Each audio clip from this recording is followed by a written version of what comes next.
these privileges that are available to them as Nigerians, not restricting them because as a basis of their on the basis of their religion, political affiliations, and other things. Yeah. Okay, that's a good one there. And of course, if we want to look at it from the constitutional framework and definition, for instance, right now, as a national ethic rather, as a national ethic, social justice in Nigeria encompasses the idea that all citizens should have equal access to opportunities, resources, and protection under the law. Do you understand? So if we're looking at it like, we'll say, okay, if everyone is supposed to be part of it, what do you think are those things again that need to be in place or be put in place? All right, thank you very much, Holy Ray, for that question. So, interestingly, the things that we have to put in place, or the things that must be put in place for everybody to enjoy certain opportunities and all of that, is we should have institutions that policies, that targets to reach every Nigerian, right? We should have agencies that would serve as monitors for the distribution of wealth across board, regardless of a person's state of origin, religion, and all of those other factors that a lot of us use to discriminate ourselves. So we must make policies that would allow everybody, and in fact criminalize any person who tries to discriminate any human being, any Nigerian, from accessing some of these privileges that they must enjoy by virtue of being Nigerian. It should be a thing of blessing, and they should enjoy from the resources that this country has been blessed with. Yes. All right. So now, talking about the opportunities and privileges that citizens should enjoy, or should have the privilege to enjoy as a citizen of this country, right? What do you think about the reality of social justice in Nigeria? Interestingly, Holy Ray, thank you again.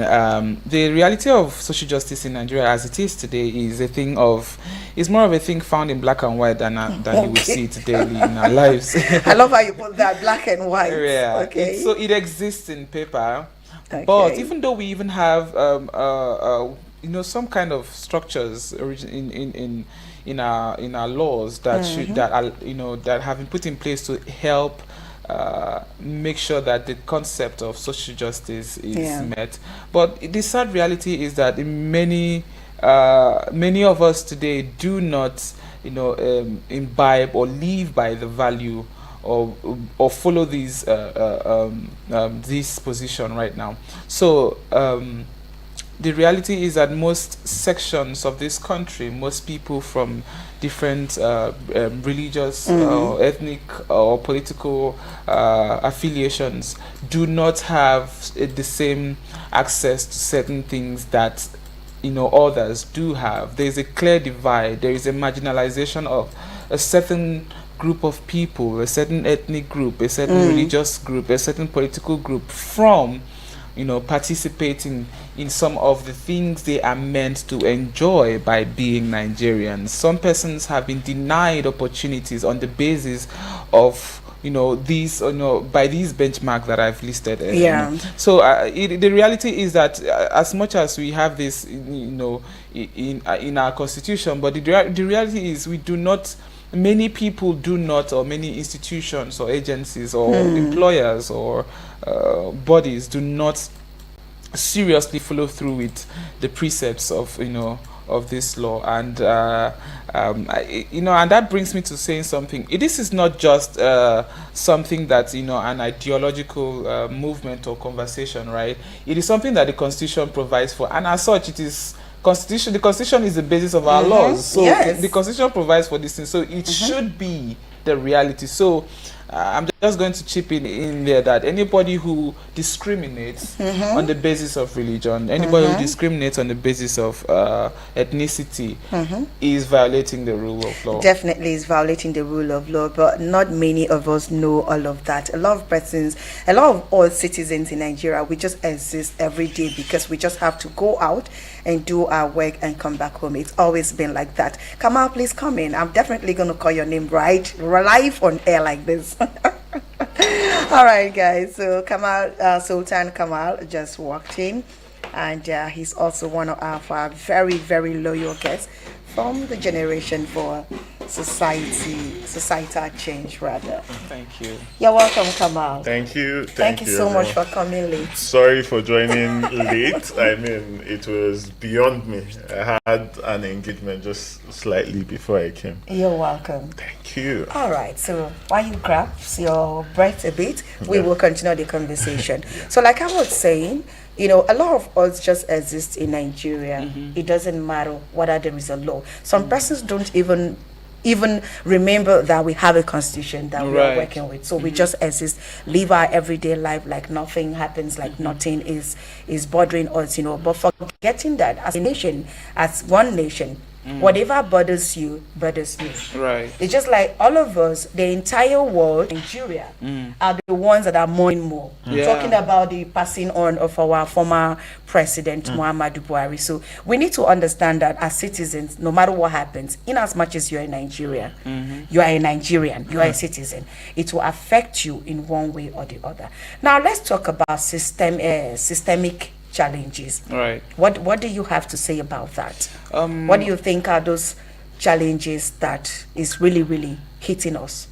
The systemic challenges that that are responsible for the reality of social justice in Nigeria today it's so much. It is so much. It cuts across unemployment. It cuts across religious violence. The other way we're talking about religious tolerance. Yes, we talked about religious tolerance. It cuts across all of that. It also involves a lot. It has a lot more to do as well with poverty, right? Okay. And these things are structures that makes it difficult for people to access certain national wealth and privileges and opportunities that we have that exist. So the reality that a person from that lacks certain financial capacity to be in some places means they've lost out in certain opportunities in life.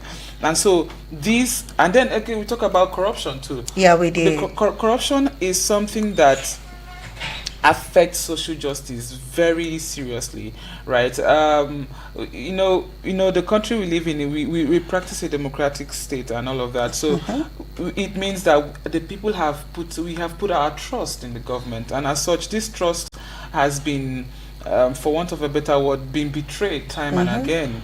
And also, so these are the structures that these are the challenges that we are having, that they step in as challenges, hampering the reality of social justice in Nigeria. Remember, when we talk about social justice, we are talking about the basic Nigerian, or let me take that back, the average Nigerian's access to equal opportunities, to equal wealth, to equal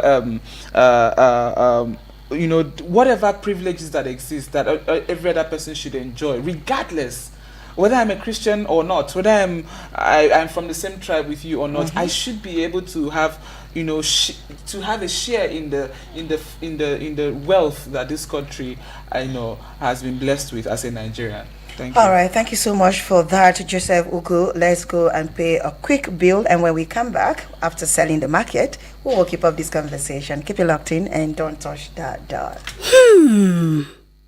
Things they happen for our community, eh? Now I can recoup back all the money I have spent on this annoying family. Hey, yeah, that woman own don't finish. My dear, let's go and greet them, okay? Hey! Join Media Coalition and Awareness to hold trafficking, MICAT, on I Wish I Knew radio drama and program every Saturday at 10 a.m. on Eagles 102.3 FM Abuja. Join us to kick human trafficking out parts of our society. I Wish I Knew radio drama and program is brought to you by MICAS and funded by the Ministry of Foreign Affairs of Denmark. Hello, Nigeria. Hello, Africa. Do you want to work in the healthcare sector? Do you want to be a trained, certified nursing assistant, medical assistant, or caregiver? If yes, then register to enroll for Push Africa's one-year diploma in certified nursing assistance training happening at the African University College of Science and Technology, Abuja. Targeted trainees are unemployed graduates, O-level or ordinary diploma graduates, or anyone interested in working as a support worker in the healthcare sector. For details, log on to www.pushafrica.org or WhatsApp 080-339-42015, 080-339-42015. For registration, pick up application form at our partner radio stations or visit the reception at the African University of Science and Technology, Abuja. Eagles 102.3 Abuja.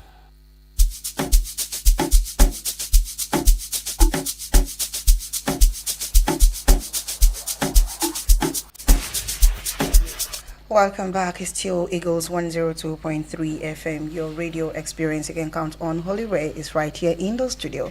And on this segment of the Sunnyside Show, we are kickstarting the conversation. In case you're just joining us, we've been having this conversation with our guest from Society.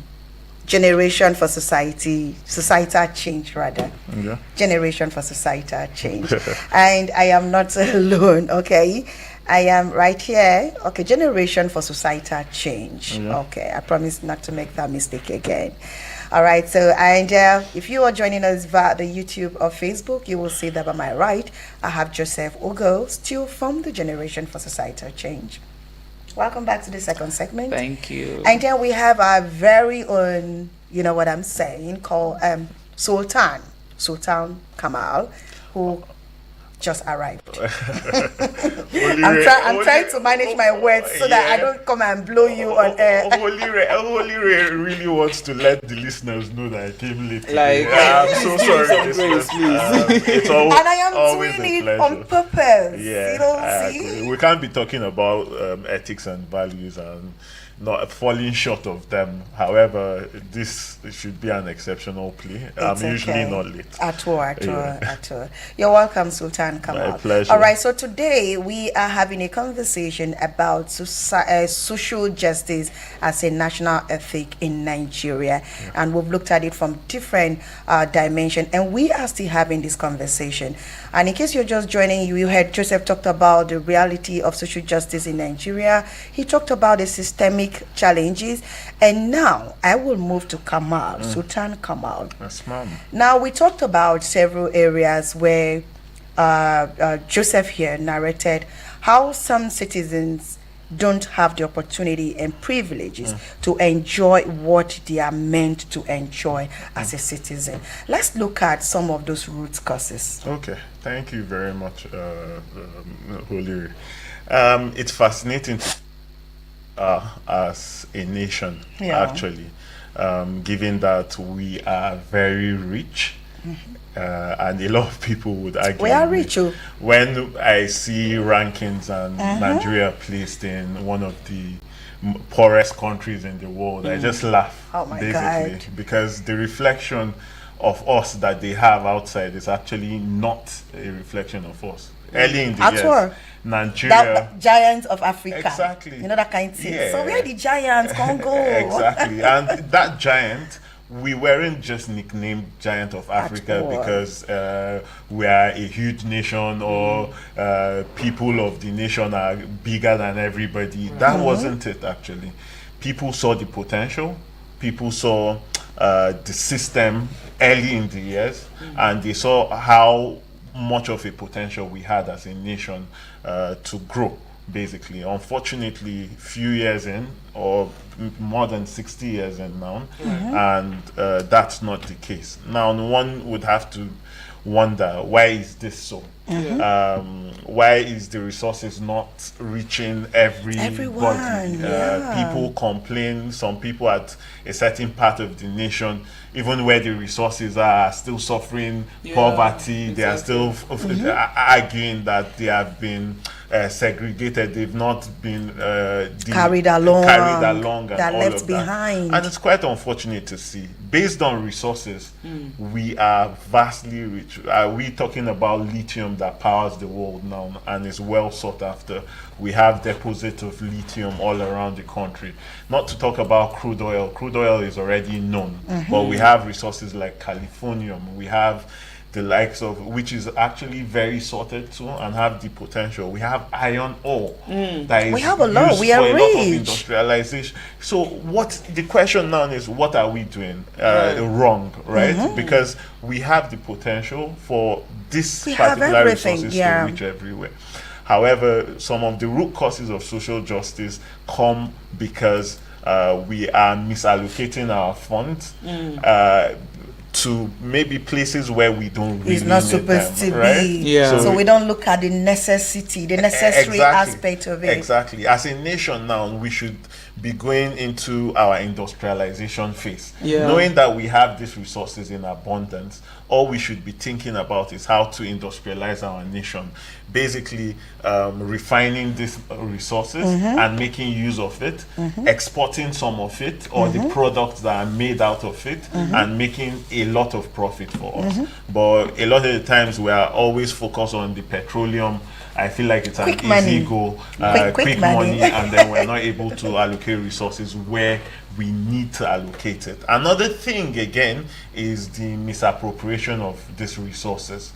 In all honesty, people go into government these days to enrich themselves, instead of to see what they stand to achieve, the legacy that they are going to build if they do the right thing for the nation, because the ripple effect is that a lot of masses will benefit from. They go on thinking about how to enrich themselves and their family and ensure that poverty comes nowhere close.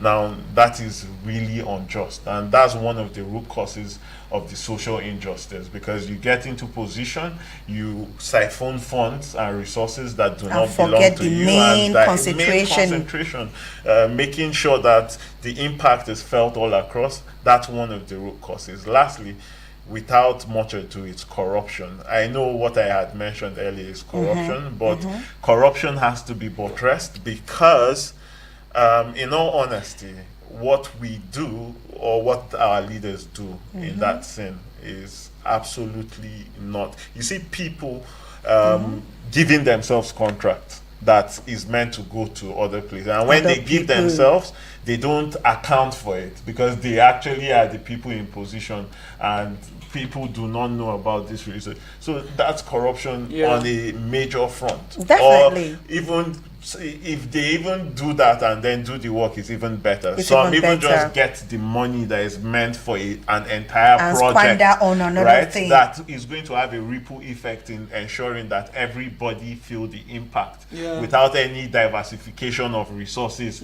or the impact being felt by only one diverse group or the other. But they siphon all the funds, and then the resource or the impact of a project is not felt all across.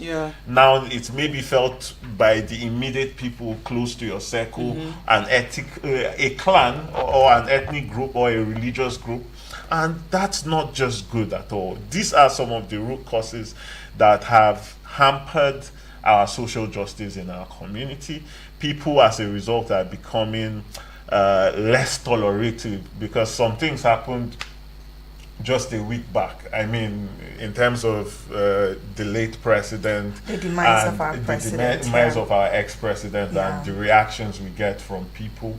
People are becoming less patriotic. People's lost ethics and concern. values also is deteriorating as a Yes, result. it is. But these are some of the reasons why all of these are coming forth, and I'm sure in the course of the conversation We'll talk will more talk about more it. Thank you so much, Sultan Kamal, for that amazing contribution. But then, looking at it from a different perspective, I was shocked when I went on social media and some persons were playing with the demise of our former president. I mean, that is the number one very first citizen of this country in the past. Indeed. You understand? So, no matter what happens, he still stands to gain our respect. Indeed. It is what we're supposed to do. It's not like it's something anybody's begging you to. You just have to as a citizen. And then some persons were throwing tantrums on social media like, are you sure he's really no more? Or is it some sort of gossip like what we've been hearing in the past? But that's it. Quite unfortunate. All right, so keeping up with the conversation, a lot has happened. Kamal has given us some of those root causes that might be the reason to, that has conveyed us to where we are today.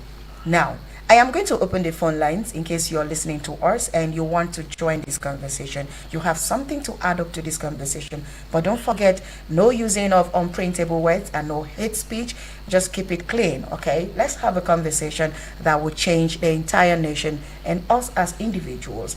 The studio number one more is 090-7353 0044 or 090-8766-8888. You can also reach us via the WhatsApp number on 090-9705-4450. Let's hear from you. What do you think are some of those causes that has brought us or kept us where we are? You might just have an answer for that, and then you might just also, add up a bit as to what you think, can be the way out for us, because there is no much time on our side. All right, so back to you, Joseph Go, right? Let's talk about so many of those areas that you felt social protection programs are not matching up. They are not meeting up, to ensure that the Nigerian government implements them to various angles. Thank you so much, Olire. One of the things I want to talk about here as regarding these things is, just as Kamal rightly highlighted earlier on, the resources that we have in this country is enough. We have enough. But then it is in the management of these resources and the kind of mentality most persons in public offices have. The idea of enriching themselves and generations and their own generations unborn, which is a big problem. I want to connect this to that woman or that child in a very rural community in Nigeria who does not have access to healthcare facility or the primary healthcare facility around them. I don't know if you've gone to a rural community and have had a look at what their primary healthcare system looks like. I've done that through the help of my foundation. And interestingly, you would be shocked at what a primary healthcare facility in a country like this looks like. These places do not have adequate facilities, staffing, medication, you name it. All, yeah. And you find out that these are people who could just go, they just suffer. People suffer. And the sad thing is that there is money allocated for these. I'm just using the healthcare system because this is something that is at the core of our interest. Because when there is health, you can do all that. Wealth, that's what it's popularly say. So now, when we talk about the healthcare facilities in these places, in many rural communities, they are nothing to write home about and cannot help preserve lives. And money is being pumped into these things year in, year out. What happened to them? And we keep losing. We cannot say that there is social justice, because to that person who has lost a child as a result of the unavailability of a malaria medication in this age and time, where is the justice? So in one way or the other, whoever or wherever we are, as persons who have control over national funds or resources, we should know that our actions and inactions are causing people costing people their lives, families of children and loved ones. What about our elderly ones? There are many deaths today that could have been prevented if we did the right thing, right? So, so these are social, and there are other social, social schemes or projects that are, the government has, put in place to further reach, the average Nigerian person. Yes. But somewhere along the line, the money's, put out. Let me say the transportation system. No, the money goes, it goes like so this, it comes and then from it just there, disappears. and then midway we don't see it. We don't see it anymore. And the people. Or is it that you see it, and what comes to the final bus stop is not up to what it was supposed to be. So it is very sad. The injustice is so much. It is very sad. Nigerians cannot say this is what I enjoy by being a Nigerian. How many Nigerians can say that? Aside those who have funds who are from well-to-do families, who can afford to travel out of the country, enjoy better health. The average Nigerian cannot sit down and say, because I am a Nigerian, this is what I enjoy. And this is not because, again I say, it is not because we don't have enough. It is because we have become so self-centered and so uncaring and unfeeling towards one another that we keep hurting ourselves indirectly sometimes. Without knowing. If sometimes most of us even know what we're doing. Right? So it is a call. Okay. Left for me, I feel like it's time we begin to criminalize some of these, some actions of persons who are in charge of those national funds. Resources. Yes. All right. Thank you so much for that. The studio number once more is 09073530044 or 09087668888. Join the conversation via the WhatsApp number on 0909704054450. That is 09097054450. All right, so Sultan Kamal. Yeah. When we want to talk about to support the poorest in some areas and rural areas, how would you describe the aspects of cash transfer programs? All right. Thank you very much. And I would like to say that cash transfer programs actually tries to address an immediate need of a citizen or group of citizens, right? And given that the transfers get to them directly, they are able to alleviate certain conditions and the impact it has quite directly, right?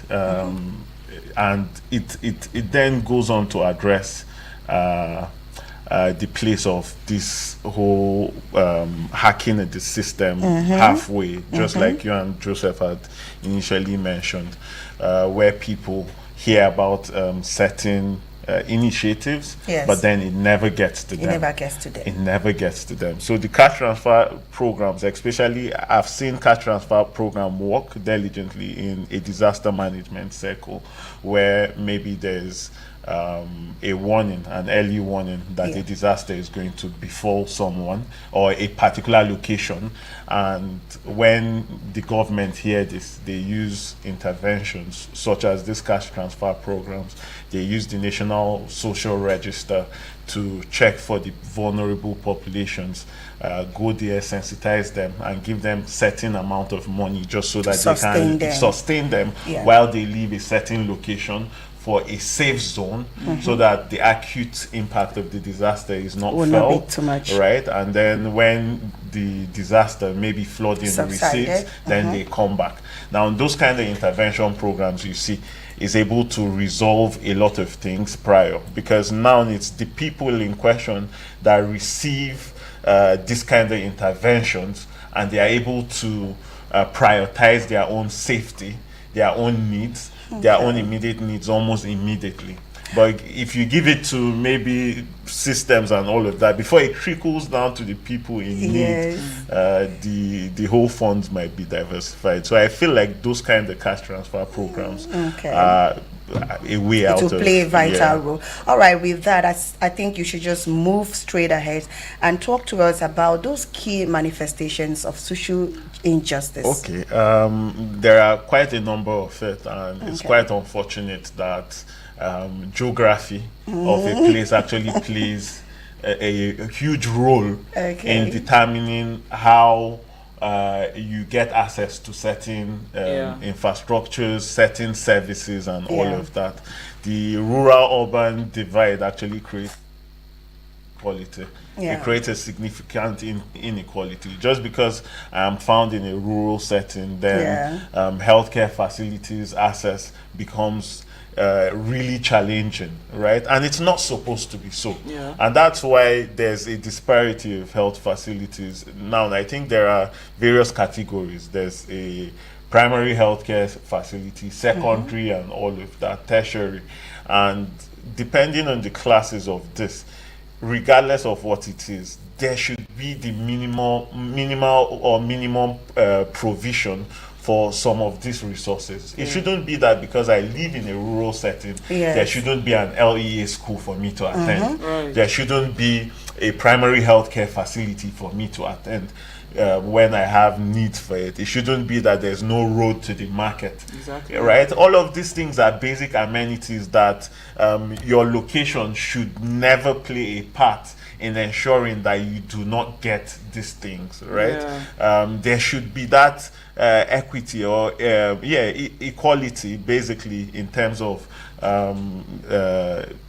citing some of these resources. Another thing is gender inequality. In all honesty, because of how expensive maybe education have become, especially in this part of the world, you see parents being forced with choices, and that's not a good choice to make, in all honesty, to say that a son would have to be pushed to school and then the lady stays at home because either ways she's going to get married and somebody will provide with the money to her husband's house. I feel like this is the I think 21st times century. are changing. Exactly. Times are but, changing, actually. But why those things even happen, why it still happens maybe in some part of the world, is because of this lack of access to education. Imagine you being in the village and then there's no there are no educational institutions for you to send your kids directly to.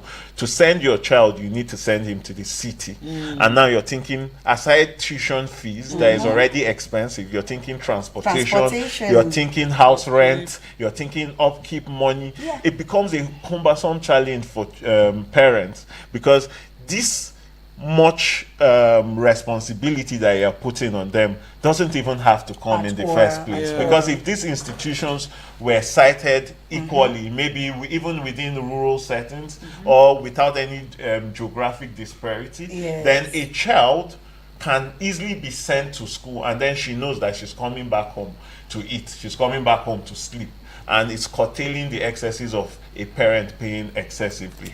So distributing of these resources and facilities and all of that will go a long way in ensuring that we don't have to suffer much the challenges of Thank you so much. You have something to add up to that? I'll just going to add another area, which is ethnic and religious discrimination. So it is no news that Nigeria is such a blessed nation as a political state, being made up of many ethnicities and many nations in itself. We have the Yoruba nation, we have the Igbo people, and we have the Ibibio, the Gedes, just name them, the Hausas, everyone. Now, these are people from different ethnic backgrounds, with their own story, with their own history, with their own language and food, culture, tradition, which are entirely very beautiful and and so mesmerizing that the world would look in wonder. These things are the factors, have become some of the factors that are used to, deprive people of certain opportunities Okay. in workplaces today. And it is sad in workplaces, in certain places generally, aside to work, some persons are discriminated on the basis of their religion, some persons are discriminated on the basis of this ethnic. I don't know if we can stop that discrimination in Nigeria. And It then will be we easy. will never You can stop. imagine if you are a single mom. Can you imagine the stigma, the discrimination? So even if you are a younger person, in as much as you once had a child, someone has a way of placing you. There's this discrimination that comes with it, so whoever comes to your life, it takes the grace of God for even them as single parents, to still enjoy that love that they really, really, really wish and want to have. So it's not easy. We can't stop that one in Nigeria because we can't. No, we can't actually. which is why we have to talk about it. Everybody We have has to place their hands on the jack if we must stop discrimination in Nigeria, because we can't even, I don't know. That's Because why of the time- awareness is actually very important. Maybe Yes, I should it address is. this particular point, right, that you raised, which is actually very true. Mm-hmm. It's quite unfortunate that certain demographics get sidelined or marginalized, or they are stereotyped. However, as a country, there's no place for marginalization. Even as a leader, and whatever programs you're looking to initiate does not have a place for anything. It should be all inclusive. People suffering with ability, single mom, whatever single ethnic fathers. group, whoever it is you are, you're Nigerian first and foremost, and your place in the nation is not any way less than another. So much as you carry a passport, so much as you carry a national identity that qualifies you as a As a Nigerian, citizen. it puts you in equal right and equal opportunity as Thank every you. other person. There's no place for It's discrimination. do. Thank you very much. Okay, so we're trying to see how we can meet up with our time and all of that. All right, so let's briefly look at those pathways to achieving social justice. Briefly, I'll start from you. I'll just say, firstly, thank you again.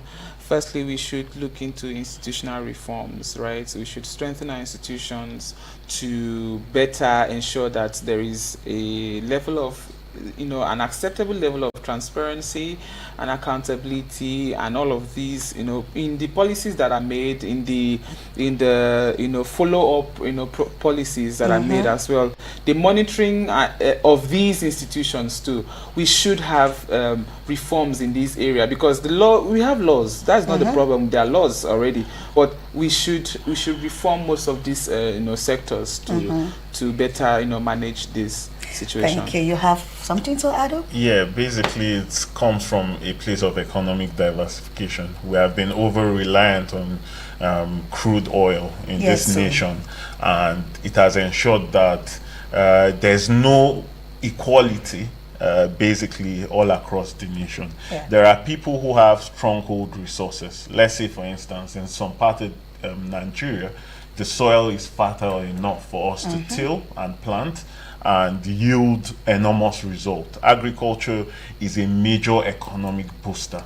So involving it, diversifying it, and supporting such institutions, which is like the agricultural sector, would go a long way in providing access for some citizens in certain parts of the world that do not have resources such as crude, right? If you have an economy that is diversified, basically, then you have a lot of other places to channel human resources and get better results. The people get inclusive in the system, get basically a better recompensation, and the economy grow as a result.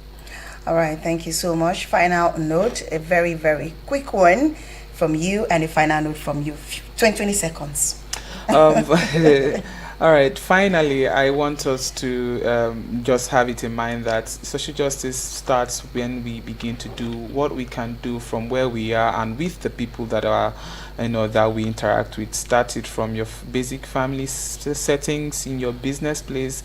Be an all-inclusive, person or Thank people. you. Thank All you. right, I'll dedicate my own final note to something that isn't social justice, but something that speaks about our ethics and values as a nation.